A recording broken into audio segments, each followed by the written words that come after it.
a polícia continua em atuação junto com a Guarda Civil Municipal em diversas regiões de Teresina, Joelson, tentando recapturar mais fugitivos. Com você. Obrigado, Thiago Melo, pelas informações direto do Centro Educacional Masculino. Olha, é difícil a situação que envolve as pessoas que estão com essa missão, a de educar adolescentes que cometeram atos infracionais, porque não está brincadeira. Tem uma coisa que não está muito certo. Tem algo no sistema prisional dos adultos que não dá. E no dos adolescentes me parece que esse déficit, o descompasso entre o ato infracional e a medida socioeducativa, seria correlatos ao crime e à punição, anda num ritmo completamente diferente. Desenvolver mais, talvez novas instituições, talvez um novo conceito, talvez uma maneira diferente, porque do jeito que está, o desdobramento, o resultado vai ser esse. Investimento, prejuízo. Prejuízo, investimento.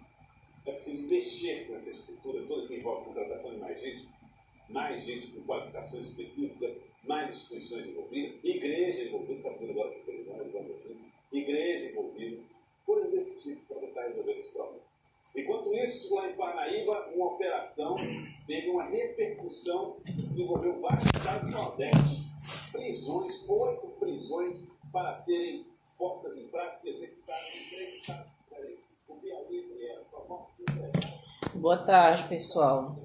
Vão entrando aí na sala. Eu vou dar a tolerância aqui de 5 minutos para vocês entrarem, tá bom?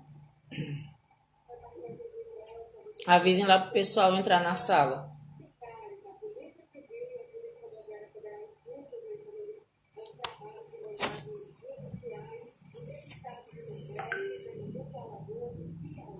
Já a gente começa. Só aguardar mais um momento para eles entrarem.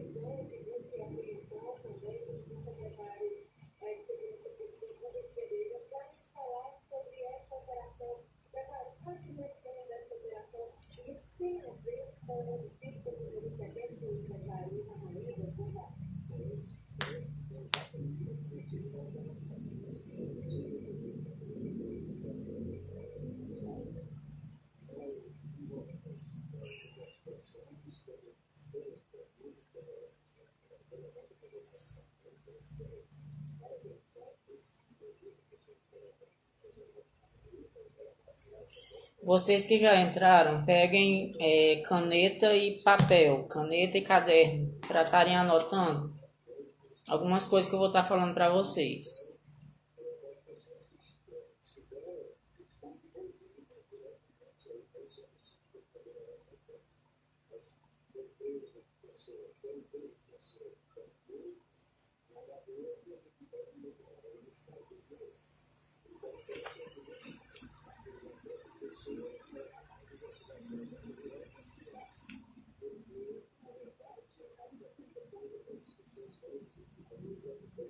Vai, Dari!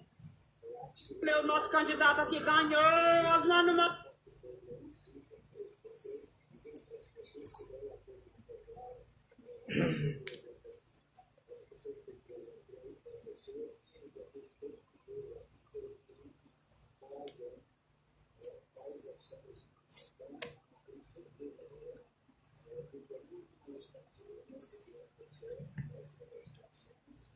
Boa tarde, Jean.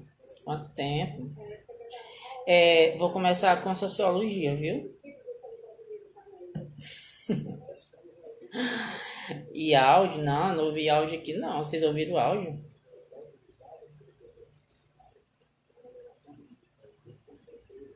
Vão colocando os nomes. Laura, quanto tempo, Laura? Que bom que você tá nessa live, Laura. Você precisa assistir ela, tá bom? Maria Fernanda, Fidelis, Genário, Jaqueline. Quem mais aparece aí para me vendo? Lucas, eu acho que é bem da primeira série ou segunda série. Luana. Maria Fernanda Reis, Naira, Rian, Tô bem, Rian. E você, como é que você tá? Davi, Paulo Vitor, Jess. Lembrando, Camila, a live e Derlan é dos alunos da terceira série, viu, gente? Jesse, Fernanda, Jacira, Érica, muito bem, estão entrando. Carol, Rayane, Andriele. Já, Andriele, você vai ser despachada, se acalme aí. 2 horas termina, viu? Maria Fernanda Reis.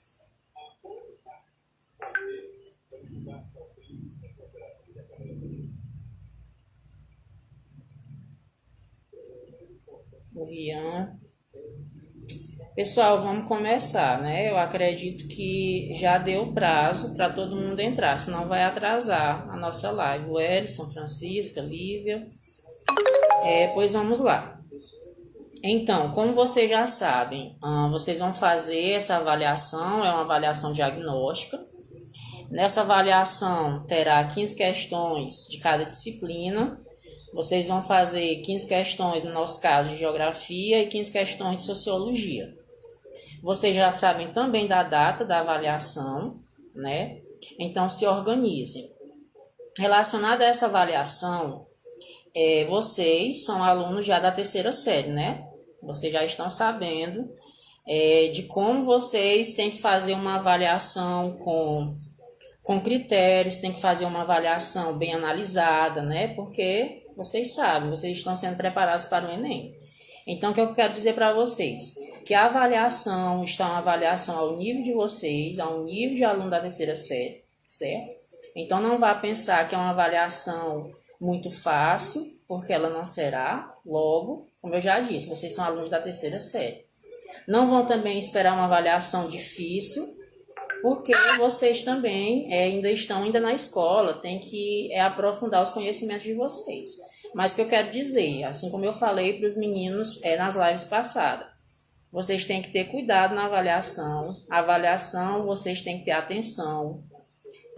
Não é uma avaliação com pergunta nua e crua, é uma avaliação que ela tem um objetivo.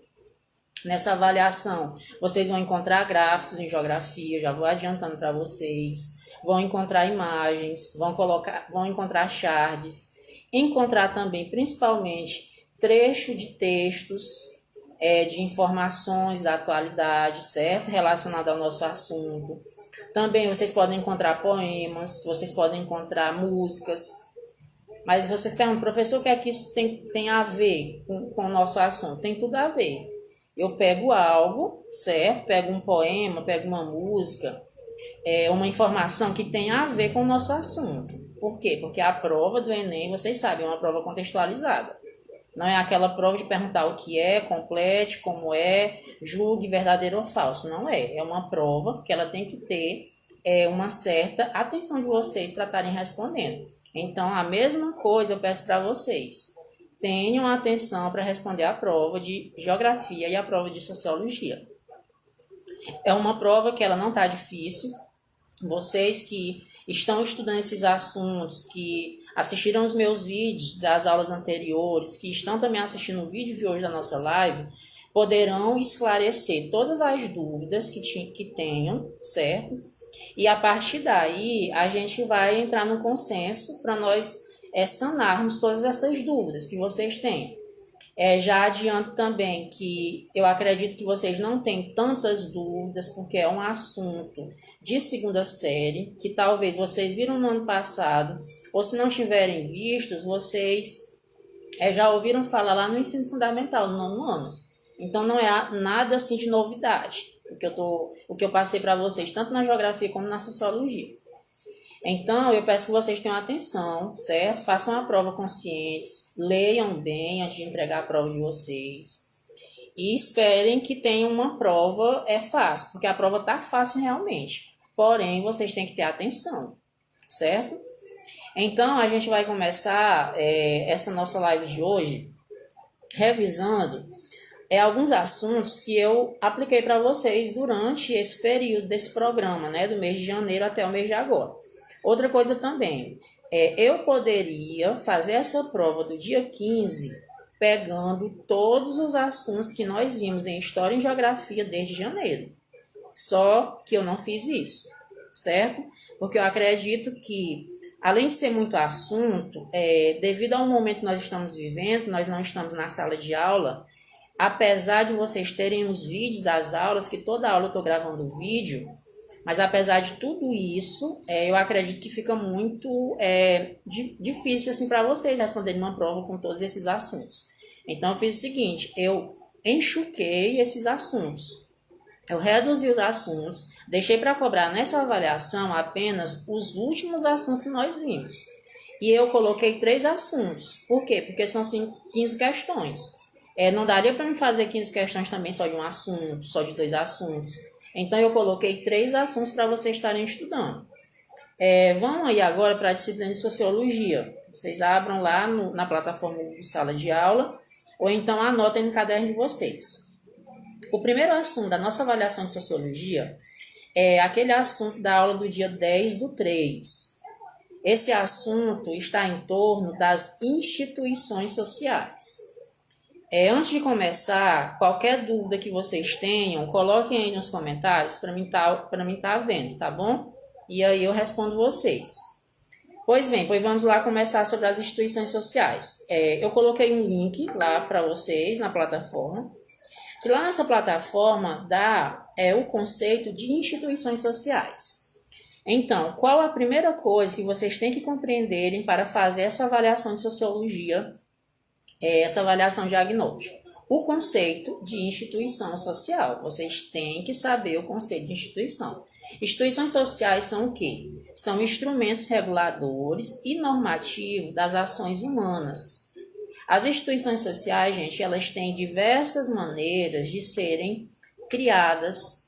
Existem instituições sociais que são espontâneas e existem as instituições criadas, certo? Essa instituição social, ela tem um papel na sociedade, seja para tratar da questão ambiental, seja para tratar da questão da mobilidade urbana, ou seja, para tratar da questão da fé, certo? Então, cada instituição social, ela tem um objetivo. Ela é algo que é normativo, é algo que regula a ação dos indivíduos naquela sociedade. E as instituições, elas desempenham um papel fundamental para que essas relações em sociedade, elas aconteçam. Porque nós vamos ter instituições que elas vão nos moldar a poder viver em sociedade de forma harmônica. Nós temos instituições sociais que têm um conjunto de regras e um conjunto de normas mais rígidas do que outras também.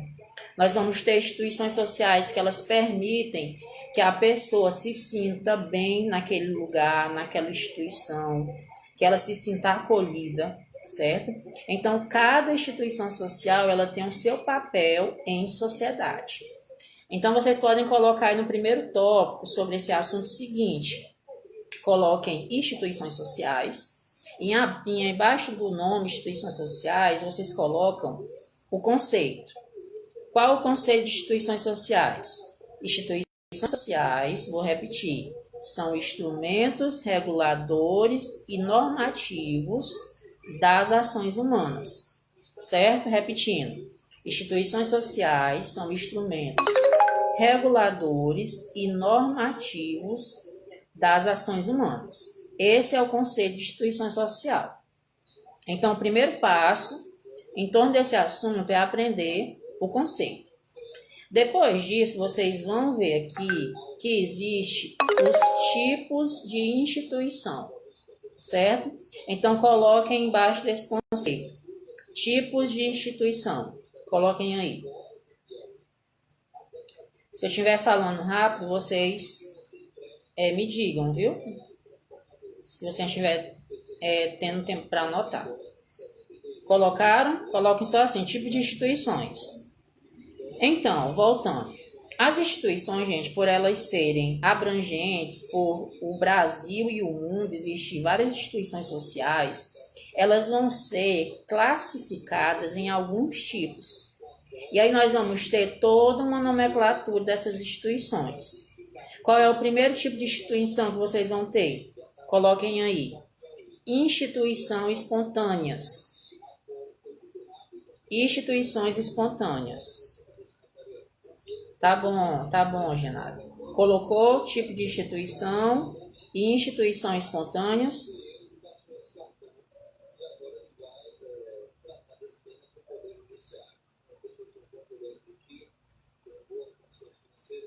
Certo. Instituições espontâneas. O que são as instituições espontâneas? São aquelas instituições que surgem espontaneamente a partir das relações estabelecidas entre os agentes. Exemplo, a família, certo? Então, vocês podem colocar instituições espontâneas são aquelas que surgem espontaneamente a partir das relações dos membros que participam. Nós temos a família. Quais são as características das instituições espontâneas? São aquelas instituições, Camila, que elas já nascem, certo, de forma espontânea, baseada em relação dos agentes que estão vivendo naquele grupo social. E o exemplo mais fiel de instituições espontâneas são a família, certo? A família ela nasce algo espontaneamente, você já tem uma família propriamente dita quando você nasce, e aí, quando você nasce, você já vai desenvolver uma ação, você já vai desenvolver uma relação com todos os agentes que compõem a sua família. Então, é um tipo de instituição espontânea. O segundo tipo de instituição, coloquem aí, instituições criadas. Instituições criadas. Instituições criadas são instituições que foram criadas para regular e organizar a sociedade. Coloquem aí. Instituições criadas. Elas foram criadas para regular e organizar a sociedade. Qual é um exemplo de instituição criada? Nós temos os bancos, nós temos as igrejas, certo? Porque elas foram criadas para regular e organizar a sociedade, certo? Então, repetindo, os dois tipos de instituição que nós temos: instituição espontânea, que eu dei o exemplo da família, instituições criadas, que são os bancos e as igrejas, por exemplo. E agora, coloquem a terceira instituição. Luana, tipos de instituição. Instituição espontânea são as instituições que surgem espontaneamente a partir das relações entre os indivíduos. Exemplo, família. Instituições criadas, elas foram criadas para regular e organizar a sociedade. Exemplo disso, nós temos os bancos e as igrejas, certo?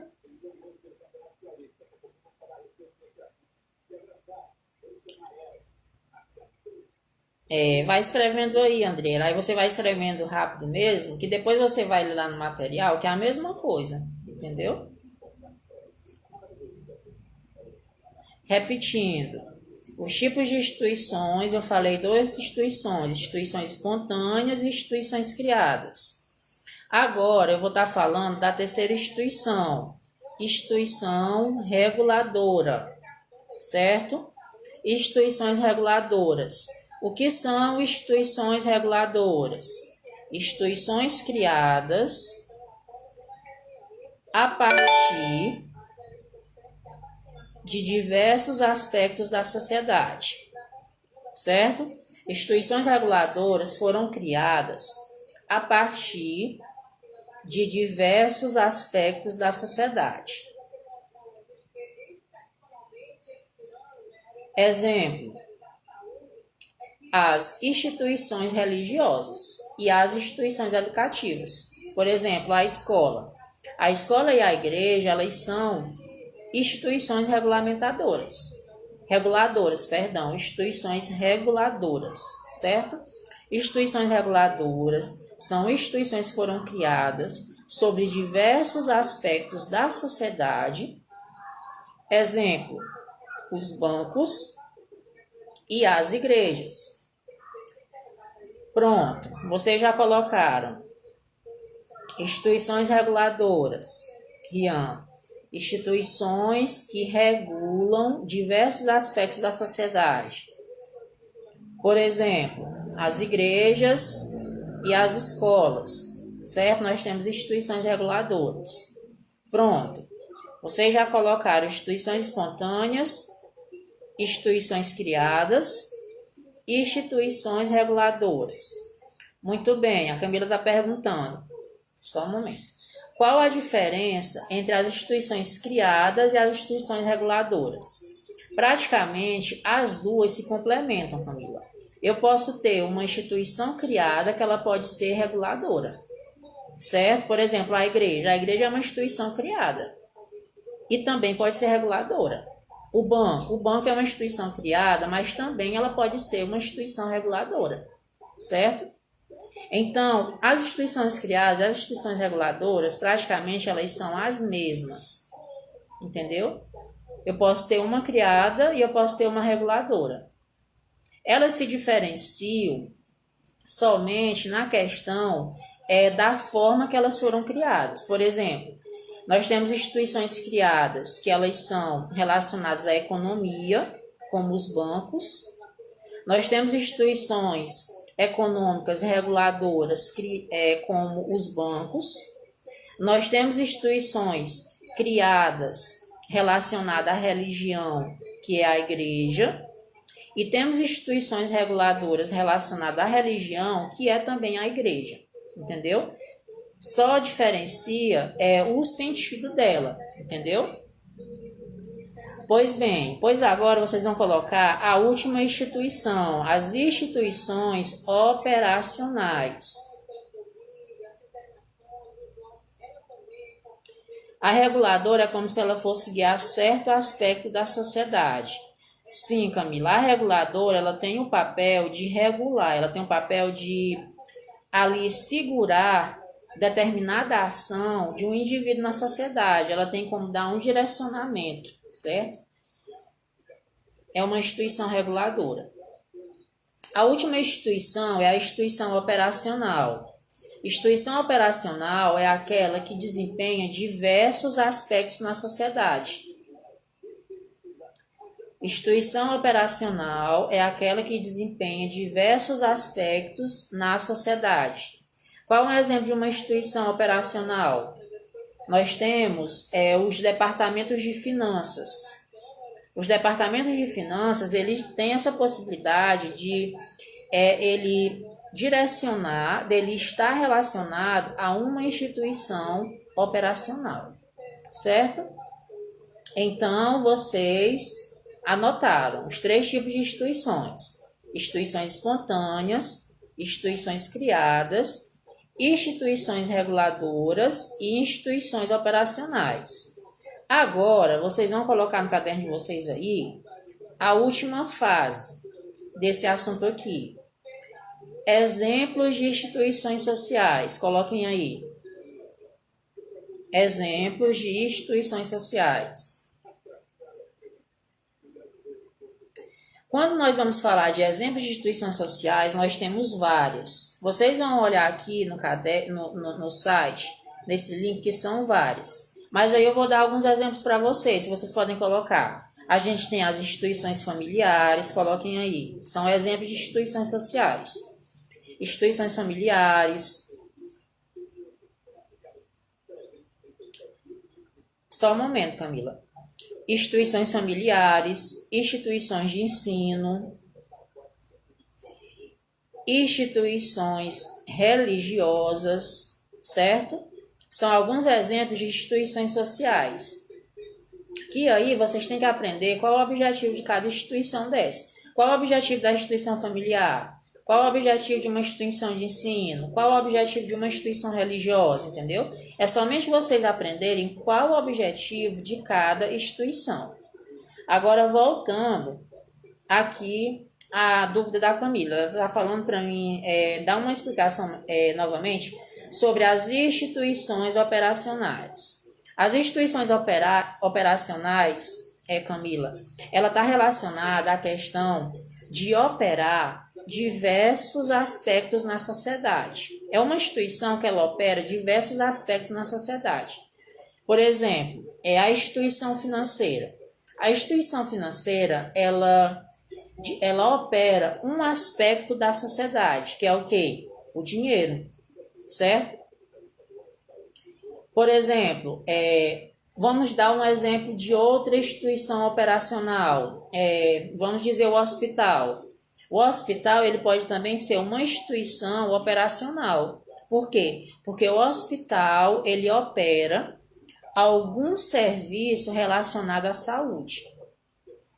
Então, resumidamente, instituições operacionais são instituições que operam algum aspecto na sociedade. Ou ele opera um aspecto na saúde, ou ele opera um aspecto na economia, ou um aspecto na mobilidade urbana, ou na urbanização, entendeu? É um sistema que opera em determinado aspecto da sociedade. Só isso. Determinado aspecto pode ser... a palavra comandar, você não é bom você colocar, você bota operar, viu? Operar, porque operacional está relacionado a isso. A operação, a fazer algo, é um tipo de serviço, também pode ser isso, um tipo de serviço. A instituição política cairia como uma instituição operacional. A instituição política, Rian, a gente pode colocar ela como uma instituição criada e uma instituição reguladora, certo? Se a gente for colocar a política como uma instituição operacional, a gente tem que, a gente tem que reduzir o termo de política. A gente pode colocar que a eleição é um sistema operacional, certo? É uma forma de agir sobre determinado aspecto da população na condução da escolha do seu representante. Então, pessoal, o que vocês têm que aprender desse assunto aqui é isso, certo? As instituições sociais, vocês têm que aprender isso que eu falei para vocês, aprender o conceito de instituição e diferenciar cada outra instituição. São elas lá que vocês vão ler no material. Agora, a gente vai para o segundo e último assunto de sociologia, que é a questão que vocês vão estar estudando de uma folha de slide que eu coloquei sobre os direitos humanos e a cidadania. Vocês vão ler esse slide, vão lá, direitos humanos e cidadania. Primeiramente, o que é que vocês têm que saber nessa apostila? Diferenciar os direitos humanos da cidadania, certo? Os direitos humanos, eles são o quê? Eles são universais e são naturais. Já a cidadania é o quê? É uma garantia de todos os direitos civis e políticos e sociais. Os direitos humanos, eles antecederam a cidadania, certo? Então, vocês vão colocar aí nesse conceito. Vocês vão colocar o conceito de direitos humanos. Direitos humanos são o quê? São universais e naturais.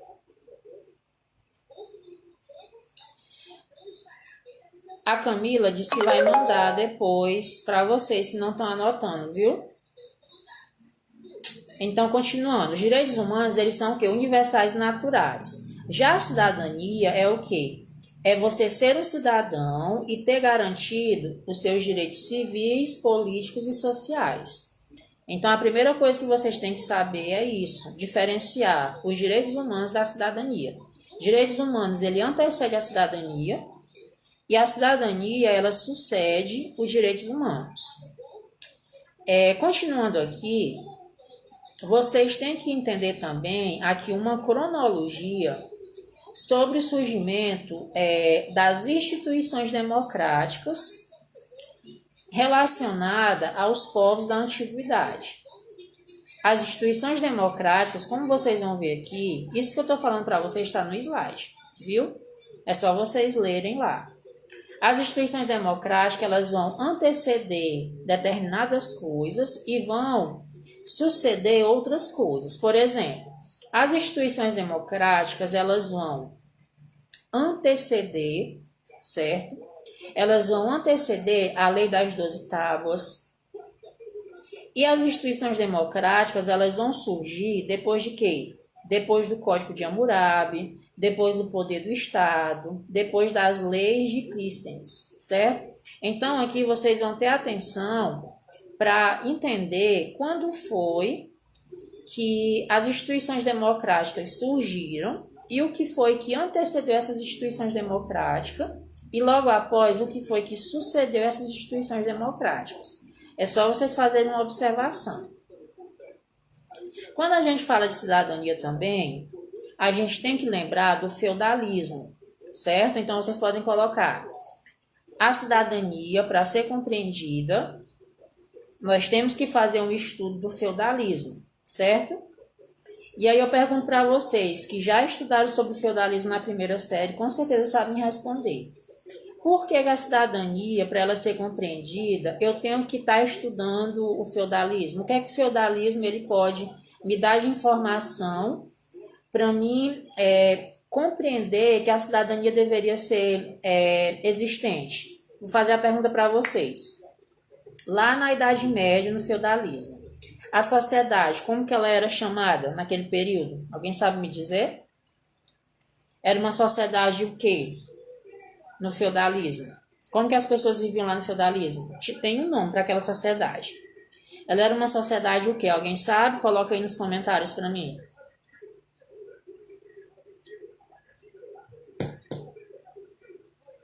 Repetindo, a cidadania na Idade Média, nós tínhamos uma sociedade. Qual o nome dessa sociedade na Idade Média? Lá no feudalismo? Ela era uma sociedade o quê? Rian, Camila, alguém sabe? Escrevam aí embaixo, gente. Como que era aquela sociedade? Uma sociedade hierárquica, Camila, muito bem. Também tem outro nomezinho, não é esse nome aí. Eu vou dizer para vocês já.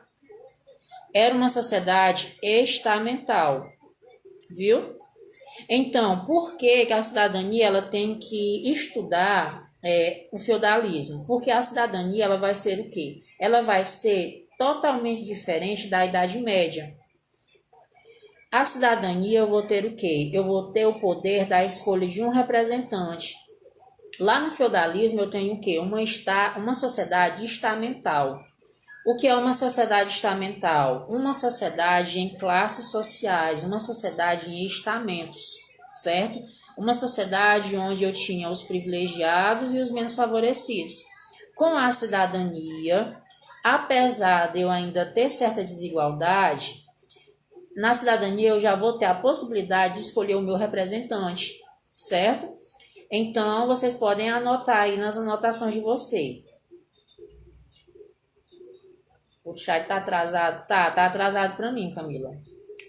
Então, voltando. Vocês vão colocar o seguinte. A cidadania, ela estuda o feudalismo. Coloquem aí. A cidadania estuda o feudalismo devido. A cidadania estuda o feudalismo devido à sociedade feudal ser estamental. A cidadania estuda o feudalismo devido à sociedade feudal ser estamental, certo? Então, vocês têm que entender isso. Prosseguindo, outro fato interessante. Quando nós vamos falar de cidadania, a gente não tem que esquecer de falar da Revolução Francesa e dos direitos humanos. Por quê? Porque a Revolução Francesa, como vocês já viram lá em história, quando eu estava explicando para vocês no início do ano, que a Revolução Francesa, ela vai influenciar para que as pessoas elas confrontem o regime monárquico e assim elas tenham o poder de escolher os seus representantes. Apesar da na Revolução Francesa a democracia ter surgido muito tempo depois. Mas a cidadania ela tem como marco histórico a Revolução Francesa e o surgimento dos direitos humanos, certo? Pronto. O que vocês têm que saber sobre cidadania até agora é isso. vocês têm que diferenciar, vou dizer mais uma vez, vocês têm que diferenciar o conceito de direitos humanos e cidadania, que eu falei no início da aula. Depois, tem que lembrar de estudar o que foi que antecedeu a criação das instituições democráticas e o que foi que sucedeu às instituições democráticas. Vocês têm que olhar isso daí. Tem que entender também por que a cidadania ela estuda o feudalismo. Qual a relação da cidadania com o feudalismo? Também eu acabei de explicar para vocês. E compreender qual o marco histórico que vai contribuir para o surgimento da cidadania. Que nós temos o quê? A Revolução Francesa. A Revolução Francesa, os ideais iluministas e a independência dos Estados Unidos da América. Todos esses documentos, eles contribuíram para que os direitos humanos acontecessem e, consequentemente, a cidadania acontecessem também, certo? Porque a cidadania, ela acontece depois do surgimento dos direitos humanos. Depois disso, vocês têm que analisar os pensadores e suas ideias de liberdade e igualdade. Coloquem aí no caderno de vocês. O próximo tópico. Estudar os pensadores e suas ideias de liberdade e igualdade. Coloquem aí. Vamos agora estar estudando os pensadores e suas ideias de liberdade e igualdade. Quais são os principais pensadores que vocês vão ter que estar analisando?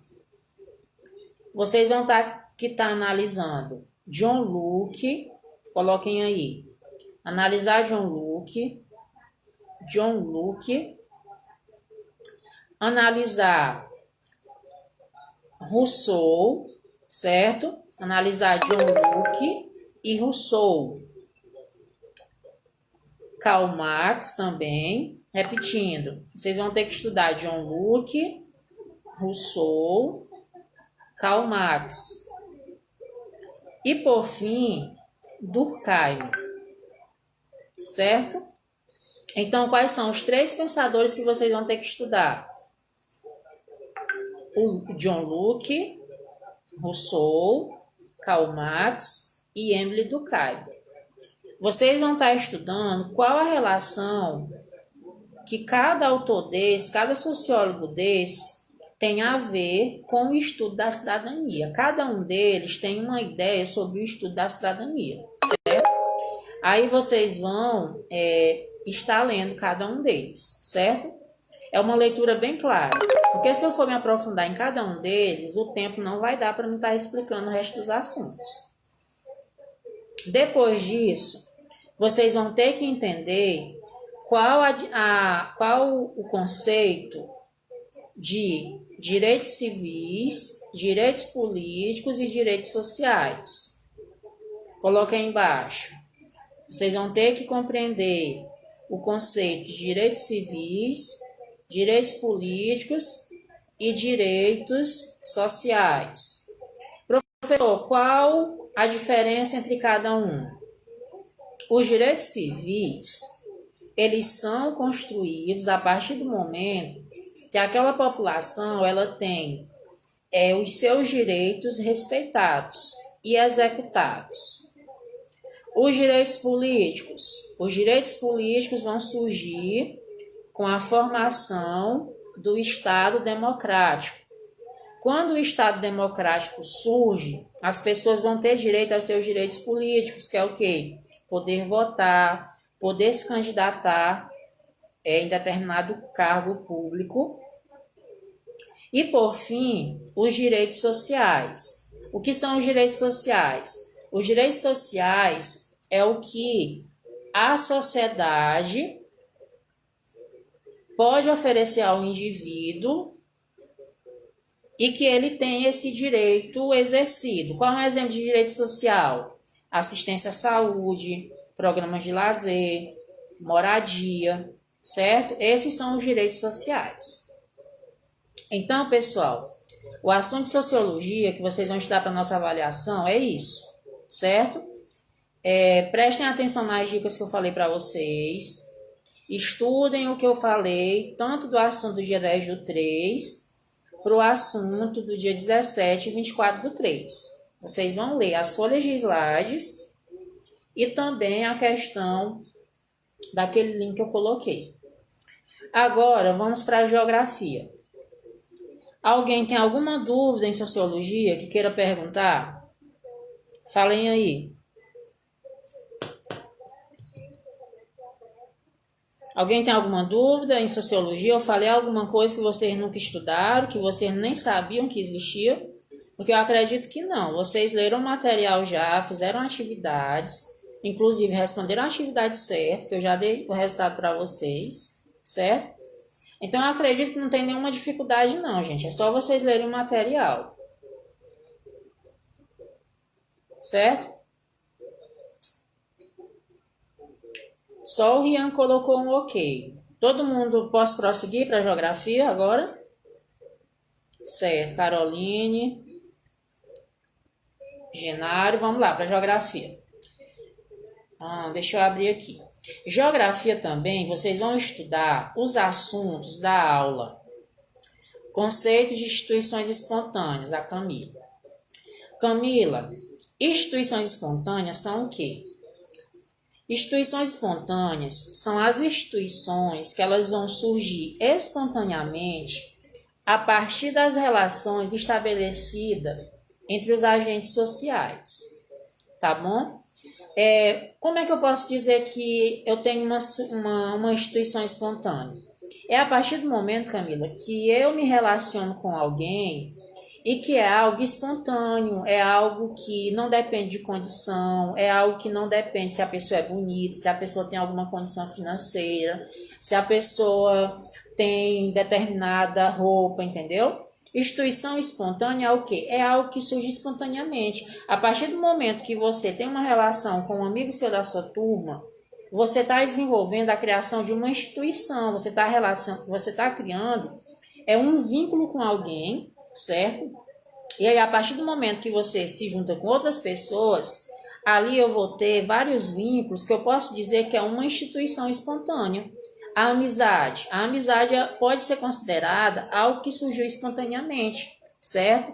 E a amizade, ela também pode ser considerada, digamos, uma instituição espontânea, certo? Apesar de não ser algo físico, mas é um sentimento que você tem por alguém. Então, é algo que surgiu espontaneamente. A instituição amorosa também pode ser. A família pode ser uma instituição também, entendeu? Eu espero que você tenha entendido mais, Camila, sobre instituição espontânea. Tá bom? Qualquer dúvida, você me chama lá no privado, se não tiver entendido, viu? Porque eu tenho que prosseguir aqui, porque senão não vai dar tempo. Pois vamos lá. Lá em geografia, vocês vão estudar o assunto da aula do dia 10/3. Dia 10/3 eu coloquei apenas um vídeo para vocês sobre os maquinários na agricultura moderna, certo? Então, o que é que eu posso cobrar dessa questão aqui? Eu posso cobrar, gente, que vocês, na geografia, entendam que a agricultura moderna, ela é necessária para o desenvolvimento de um país. Só que nessa agricultura moderna requer o quê? Requer capital, requer investimentos, requer mão de obra qualificada. E um dos mecanismos que esses países desenvolvidos e alguns países subdesenvolvidos utilizam para que sua agricultura, que sua agropecuária cresça de forma positiva é o quê? É investindo em maquinários modernos, certo?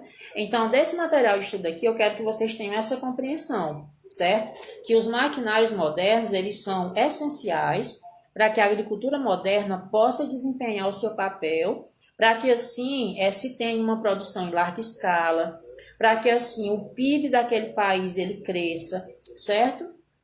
Então, esse material de estudo é apenas para vocês terem essa noção. Agora, passando para os outros slides do dia 17/3 e 24/3, a gente tem os assuntos propriamente dito. Por exemplo, Lá no slide do dia 17/3, se eu não me engano, eu coloquei sobre a Revolução Verde. E aí, o que é que vocês têm que compreender sobre a Revolução Verde? A Revolução Verde, gente, é o quê? É um movimento que surgiu na agricultura, e esse movimento ele tem um contexto histórico. O contexto histórico do surgimento da Revolução Verde é a Guerra Fria, certo? Então, vocês podem colocar contexto histórico do surgimento da Revolução Verde é a Guerra Fria. A Guerra Fria foi um momento onde o mundo ele viveu em confronto devido a dois viés ideológicos: o capitalismo liderado pelos Estados Unidos da América e o socialismo ligado à União das Repúblicas Socialistas Soviéticas. E assim, naquele momento existia muitas pessoas que estavam passando fome. A produção ela estava em declínio. Por quê? Porque países ligados aos Estados Unidos e países ligados ao socialismo, eles estavam entrando em confronto. Então, existia a necessidade de uma produção de alimentos em larga escala, para que esses alimentos eles pudessem alimentar também os soldados da guerra, certo? Tanto os soldados dos Estados Unidos, como também os soldados da União Soviética. Aí os Estados Unidos teve uma ideia. Por que a gente não cria uma Revolução Verde? Por que nós não criamos uma produção de alimentos em um curto prazo de tempo? Por que nós não criamos alimentos onde a semente é manipulada? Por que nós não criamos alimentos onde eu possa utilizar melhor o solo, certo? Com técnicas de arar o solo, colocando insumos no solo, porque o solo ele fique menos ácido, né? Que a gente tem um caso da calagem que faz isso, que tira também um pouco da aridez do solo, da acidez também daquele solo. Então, essa Revolução Verde, ela surgiu justamente no contexto da Guerra Fria, que foi criada pelos Estados Unidos, que os Estados Unidos ele queria fazer o quê? Que os países liderados ao capitalismo desenvolvessem essas técnicas para o aumento da produção e que assim a população ela não morresse de fome, apesar de estar vivendo em meio a uma guerra, certo? Em meio a uma guerra fria. Aí vocês podem colocar: professor, e o que essa Revolução Verde fez? O que foi que os Estados Unidos ele fez? Os Estados Unidos, gente, através do capitalismo, ele, como tinha o dinheiro, ele desenvolveu um pacote tecnológico muito modernizado, que esse pacote tecnológico permitiu se produzir alimentos em um curto espaço de tempo. Professor, o que os Estados Unidos utilizou para ele produzir alimentos em um curto espaço de tempo? Ele utilizou insumos. Ele utilizou também a questão dos agrotóxicos, certo? Para matar a erva daninha ali do campo, para que aquela planta ela nascesse de uma maneira mais rápida, sem ter ali uma erva daninha, tirando o sustento dela para ela não morrer, certo? Então, essa Revolução Verde, resumidamente, foi o quê? Foi um conjunto de ações, um conjunto de tecnologias modernas, foram investimentos. Já vou chegar aí, ó, nas consequências, viu? Estou falando aqui ainda no surgimento. Então, essa Revolução Verde, ela surgiu nesse contexto, para que a população ela tivesse alimentos. Os Estados Unidos liderou essa Revolução Verde, investindo na tecnologia, investindo em insumos agrícolas, investindo em maquinário, certo? Então, aí eu tenho o surgimento da Revolução Verde. Agora, explicando o que o Rian me perguntou. Perguntou assim: professor, quais foram as consequências dessa revolução? Gente, vamos chegar a um consenso. Se eu tenho uma produção em larga escala, em um curto espaço de tempo, utilizando agrotóxicos, eu vou ter, consequentemente, o quê? Uma poluição dos mananciais. Eu vou fazer com que o solo ele se torne pobre com o decorrer dos anos. Eu vou fazer com que aquele agrotóxico que é inserido ali naquele local, através das chuvas, essas chuvas levem esses agrotóxicos ali do solo para os rios. Quando chegam esses agrotóxicos nos rios, os peixes vão morrer por asfixia. As pessoas que que bebem da água desse rio são pessoas que vão desenvolver doenças, certo? Então, muito bem, Chinara. Então, a consequência da Revolução Verde foi um impacto ambiental, foi uma degradação ambiental. E também ele provocou o êxodo rural, certo? Coloquem aí. A Revolução Verde, ela provocou o quê? Degradação ambiental, impacto ambiental, o êxodo rural. Por quê? Porque muitas famílias que não tinham condição de ter aquela tecnologia que os Estados Unidos estava oferecendo e dizendo que tinha que fazer, essa população ela não tinha como viver daquilo, então ela acabava saindo do campo e indo para a cidade. E aí vocês sabem, né? Quando a população ela sai de um campo e vai para uma cidade sem nenhum tipo de conhecimento, ela vai morrer de fome lá na cidade, vai ocasionar uma segregação na cidade, vai ocasionar favelas na cidade, que é outro problema da urbanização, entendeu? Então, essa Revolução Verde, ela teve várias consequências. Degradação ambiental, êxodo rural, poluição ambiental. Também, gente, a Revolução Verde, ela contribuiu para que esse negócio da fome acabar no mundo não acontecesse. Esse negócio dos Estados Unidos dizer que ia criar para acabar a fome era só uma marketing. Por quê? Gente, os países que não estavam aliados ao capitalismo, que não estavam ligados aos Estados Unidos, como que esses países iam produzir em larga escala para que a população não morresse de fome durante a Guerra Fria? Entendeu? Então, existiu o quê? Existiu a fome.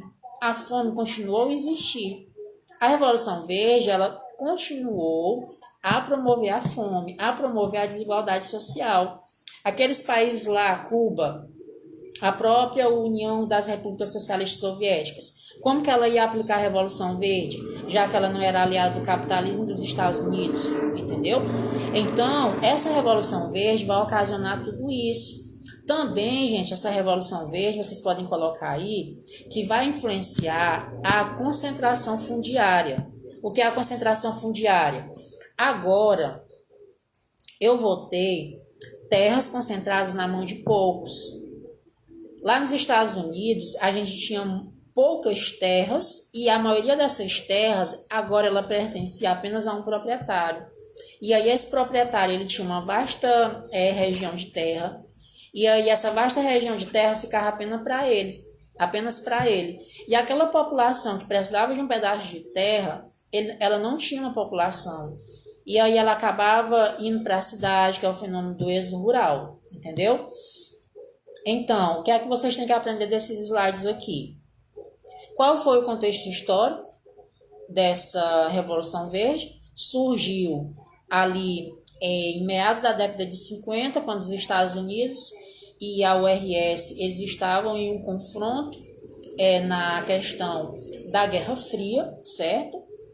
Os Estados Unidos, ele disse que queria criar uma Revolução Verde baseado em novas tecnologias para que a fome acabasse no mundo e assim se produzisse alimentos em menos tempo para aquela população. Ele disse que ia fazer isso, ele fez.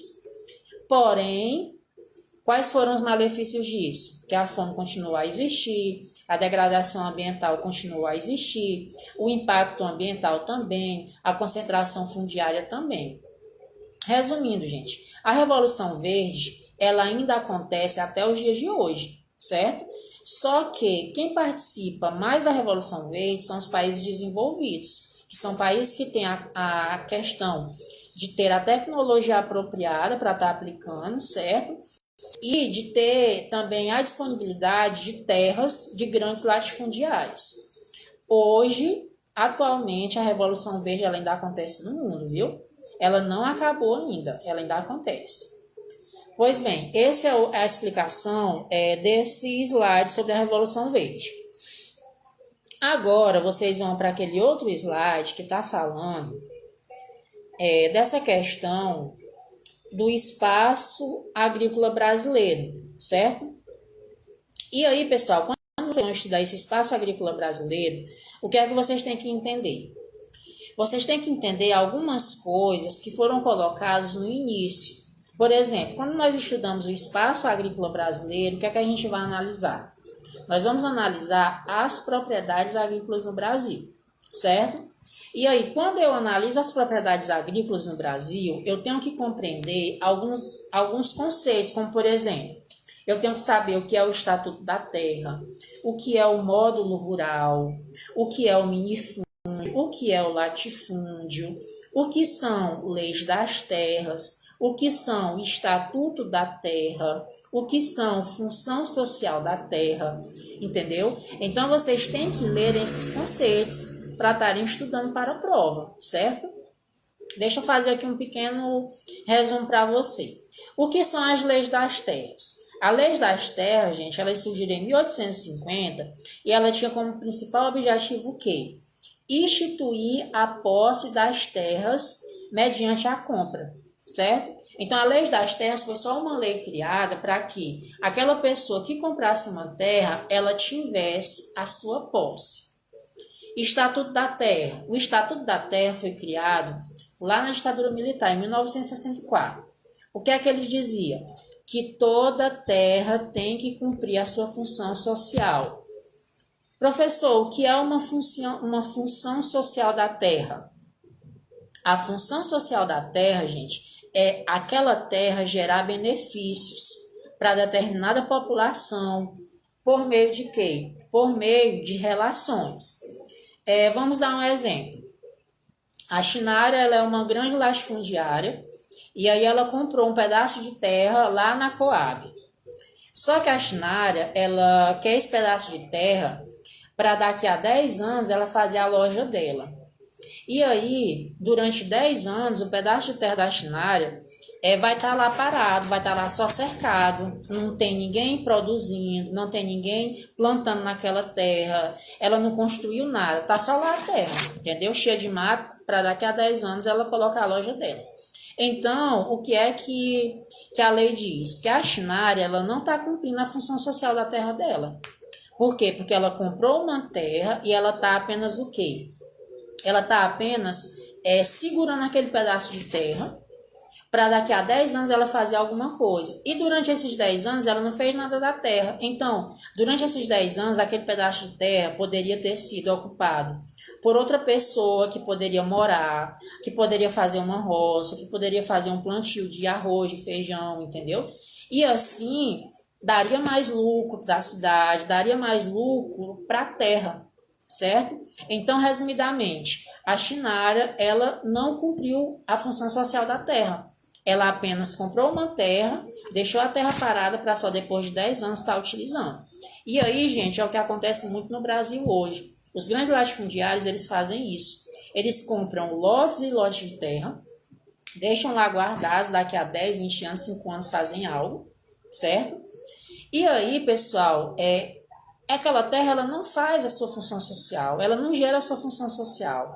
Então, o João, que pega um pedaço de terra, que faz a sua roça para gerar ali a subsistência para ele e para a sua família, ele está gerando a função social da terra, aquela terra ali está dando retorno para a família dele, para aquele lugar que ele está morando, certo?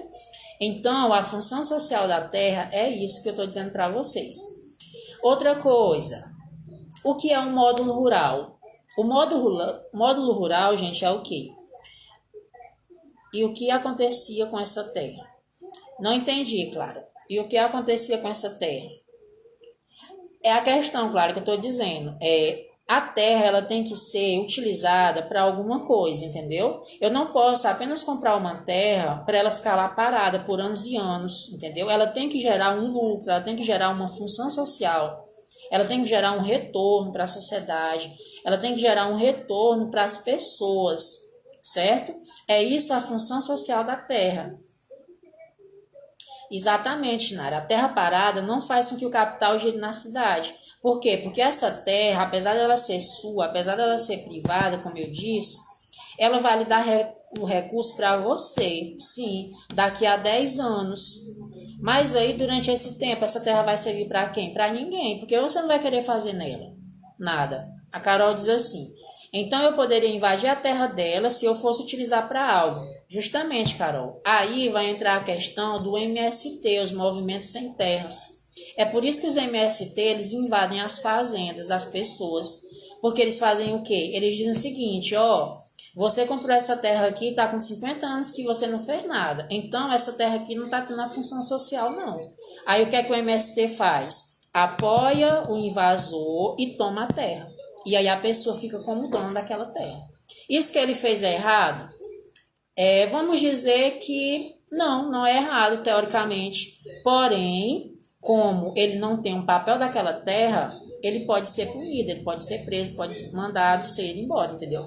Mas essa pessoa não está agindo de forma errada. Por quê? Porque ela está querendo ocupar para que aquela terra tenha a sua função social, certo? Então, essa é a função social da terra. Voltando, o que é um módulo rural? O módulo rural, pessoal, é o quê? É um pedaço de terra que a pessoa compra, que ela pode ter a sua garantia, que ela vai ter como sobreviver naquele pedaço de terra, entendeu? Por exemplo, a Carol, ela comprou 50 hectares de terra. Então, 50 hectares de terra pode ser um módulo rural que a Carol tem, entendeu? Porque aqueles 50 hectares de terra, ela vai fazer alguma coisa, ou ela vai fazer uma casa, ou então ela vai plantar alguma coisa, certo? Claro, colocou assim. Então, não acontece nada com a pessoa que tinha essa terra para ficar parada. Assim, a pessoa que tinha essa terra para ela ficar parada, é clara, não acontece nada. Infelizmente, por quê? Porque nós não temos uma investigação séria por parte do governo federal, entendeu? Por quê? Porque se o governo federal ele fizer essa investigação, ele fazer uma análise e ver que aquela pessoa deixou aquela terra muito parada, ele tem que agir de acordo com a Constituição brasileira. E a Constituição brasileira diz o seguinte, que nenhuma terra pode ficar parada por determinado tempo. Aquela terra tem que gerar a função social dela para aquela sociedade que mora naquela região, entendeu? Então não acontece nada. Por quê? Porque não tem fiscalização. Se tivesse fiscalização, aí sim aquela terra teria a sua função social. Outra coisa, gente, qual é a diferença entre minifúndio e latifúndio? Minifúndio depende do tamanho em módulos rurais. Latifúndio depende também do tamanho do módulo rural. O minifúndio por exemplo, a Carol comprou ali uma terra que tem só 400 módulos. É um minifúndio. Mas já que a Clara comprou outra terra com 800 módulos, eu tenho o quê? Um latifúndio, entendeu? Que é essa questão só dos módulos.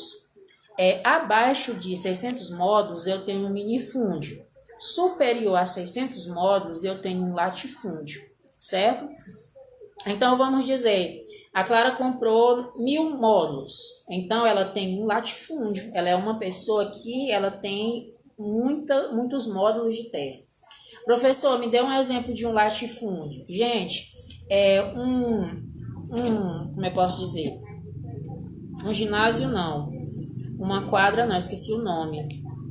Lá onde os jogadores... o estádio. O estádio, gente, aquela área do estádio é um tamanho de um latifúndio, entendeu? Então, se existe uma pessoa que tem terras do tamanho de um estádio daquele, ele tem um latifúndio, certo? O latifúndio ele equivale ao tamanho de um estádio de futebol, por exemplo, se vocês tiverem dúvidas. Depois de você aprender esse conceito, vocês têm que entender, gente, finalizando, como que é a estrutura fundiária brasileira. Eu pergunto aqui a vocês o seguinte, vocês acham, gente, que as terras brasileiras elas são distribuídas de maneira correta? Vocês acham que a mesma estrutura fundiária que eu tenho no norte, eu tenho no sudeste, eu tenho no nordeste e no centro-oeste? Obviamente que não, gente. A estrutura fundiária brasileira é uma estrutura muito desigual. Por quê? Porque se nós vamos para a região nordeste, nós temos o quê? Uma concentração fundiária, que eu posso dizer que é uma estrutura fundiária, certo? Se eu vou para o nordeste, eu tenho uma estrutura fundiária muito concentrada no litoral do nordeste. Se você vai ali para o agreste, para a zona da mata nordestina, eu tenho uma grande concentração de terras. Então, O Agreste, a zona da Mata Nordestina é uma região que tem muitas concentrações de terra, comparadas, por exemplo, com o semiárido do Nordeste, entendeu?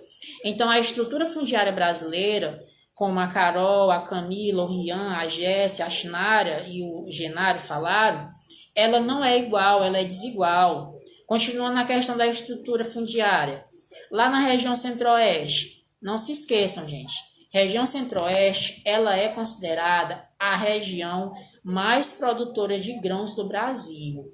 É lá que nós temos os grandes plantations, que nós temos os grandes celeiros agrícolas do Brasil. É de lá que vem a nossa riqueza do produto interno bruto. A concentração fundiária na região centro-oeste é a maior concentração fundiária que o Brasil pode ter nos últimos anos, segundo uma pesquisa que foi feita. Por conta de quê?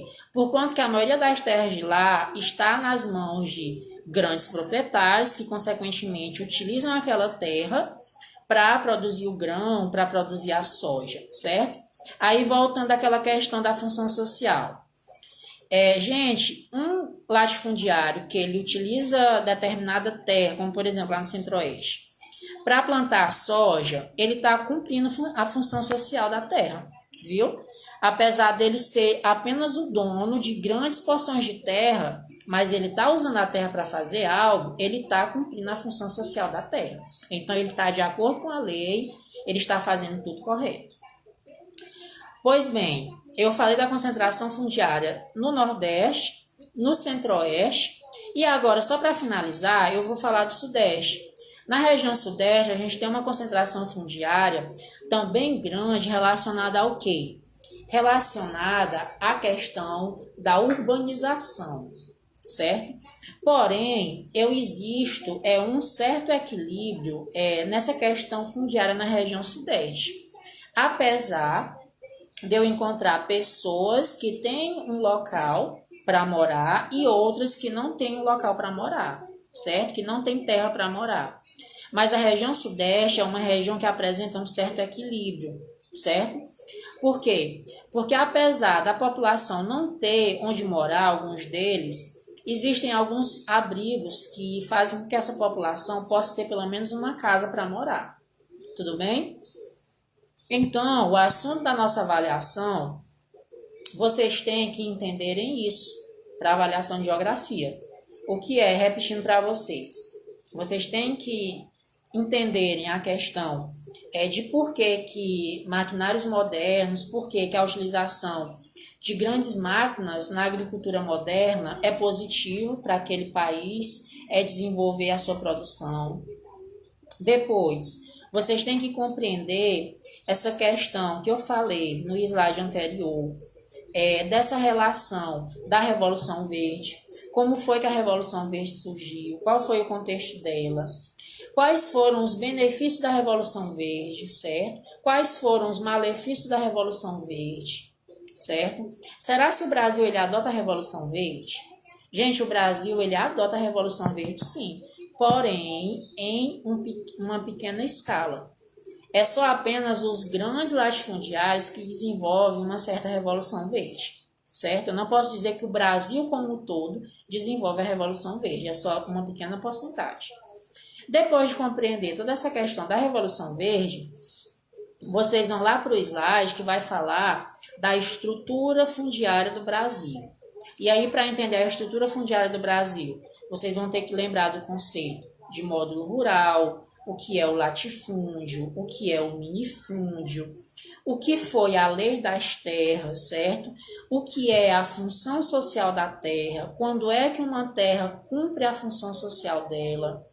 E finalizando, vocês vão ter que ter um olhar direcionado para a região norte, nordeste, centro-oeste, sul e sudeste. Por que vocês vão olhar para essas regiões? Vocês vão fazer uma análise de como que é a concentração fundiária nessas regiões, certo? E aí vocês vão ver que lá na região nordeste eu tenho uma faixa que tem uma maior concentração. Lá na região centro-oeste eu tenho praticamente toda uma faixa que tem terras concentradas. Por quê? Porque produzem os grãos, entendeu? Então a nossa prova de geografia, ela tá basicamente isso. E como eu falei para vocês, lá vai ter gráficos, certo? Então, olhem para os gráficos, vai ter imagens, olhem para as imagens, certo? Então, é isso a nossa revisão de hoje. Eu espero que vocês tenham compreendido. Aqueles alunos que participaram, eu agradeço vocês por terem participado, né? E eu desejo que todo mundo faça uma boa prova. Não se preocupe que a prova não está difícil. Olha, eu tenho certeza absoluta, se você ler o material, se está assistindo esse vídeo, você vai tirar a maior nota na prova, certo? São 15 questões.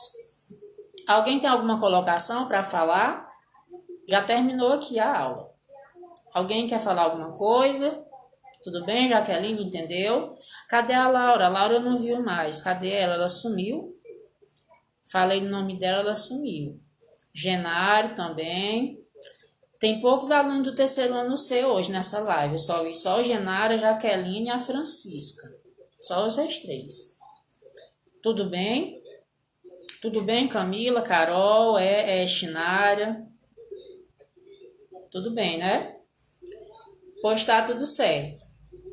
Eu vou finalizar aqui a live, tá bom? Eu vou deixar salvo o André que eu não tinha visto, Camila, Clara Moreira, a Laura, eu achei, ó, não me escape, viu? Estudo para essa prova, jovem.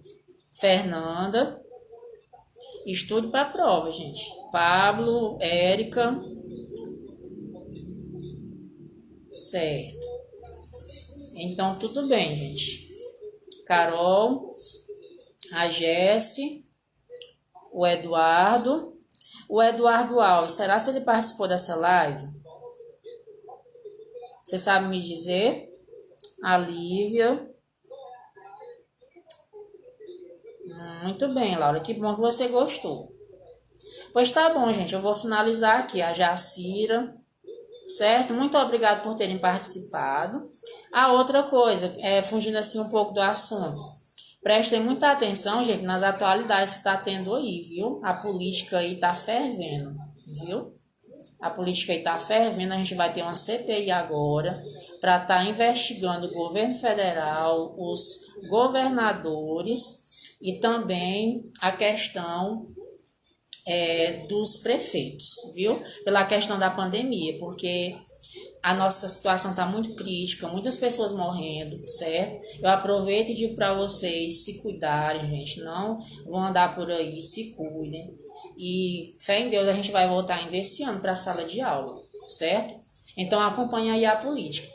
E também, gente, o marido da Rainha Elizabeth morreu, né? Não sei se vocês viram. O príncipe Philip, o velório dele vai ser sábado, certo? Sábado acompanha, assistem aí. Quem puder assistir a CNN, vocês assistem no YouTube, gente. Eu faço assim, eu assisto no YouTube a CNN, que tem toda a cobertura sobre o velório do príncipe Philip. E agora a gente vai ver como que a rainha vai sobreviver, né? A Jacira, eu vi algo sobre a investigação dos repasses para os municípios. Sim, Jacira, vão estar investigando. E assim, essa CPI que abriram agora é muito bom, porque assim, muitas pessoas dizem, é culpa só do governo federal, né? Mas outros dizem, não, é culpa do prefeito, culpa do governador. Pois eu acredito que culpa são de todos, não é só de um, não. E tem que investigar, são todos eles. Por quê? Porque se o governo não manda, eu já tenho um problema. Agora, se o governo federal manda e o prefeito e o governador não faz, né? Aí já é outro problema, né? Então, vamos acompanhar aí. Acompanhe isso. Pesquise no UOL, certo? Sim, e só mudando de assunto, eu não tô querendo ir embora mesmo, não, né? E é porque eu tenho um compromisso. Mas sim, deixa eu perguntar aqui vocês uma coisa. Vocês tiraram notas boas na redação do Enem de vocês? Alguém quer dizer se gostou da redação do Enem do ano passado? Se fosse para botar esse ano, no curso que vocês querem, será que dava certo? Para quem fez o Enem no ano passado? Porque tá aí as inscrições, né, do SISU. Vai sair sexta-feira o resultado. O resultado sai sexta-feira para ver aí quem foi que conseguiu. Lá na nossa escola teve muito aluno que tirou nota alta, né? Não sei se vocês viram, gente. Não, Carol, é só sexta-feira agora. Só vamos saber. Sim, é só em maio, né, Jacira? Porque vocês são treineiros. Mas vai sair o resultado agora do SISU, sexta-feira, se eu não me engano, agora, porque prorrogaram. Mas assim, a gente teve bons resultados, né, na nossa escola, a gente teve a Alice, a gente teve a Eduarda, enfim, todo mundo teve um bom resultado. E assim, dia 29, né? Dia 29, claro, é o dia do geógrafo, ó, que dia bom. Pois é. E assim, gente, o resultado que os meninos tiveram foram resultados bons e é tipo assim, um incentivo para vocês, viu? Porque vocês viram, eles não tiveram aula o ano todo, passaram por muitas dificuldades e vocês viram as notas que eles tiraram, né, no Enem.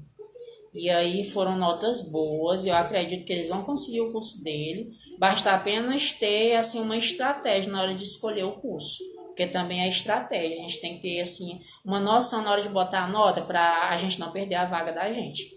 Então que sirva de incentivo para vocês, essas notas que os meninos tiraram no Enem, que vocês estudem para tirar a nota melhor, tá bom? Vocês são capazes. Qualquer dúvida, falem comigo no meu privado, que eu estou aqui à disposição de vocês. Agora eu vou finalizar porque eu tenho um compromisso aqui. Boa tarde, gente.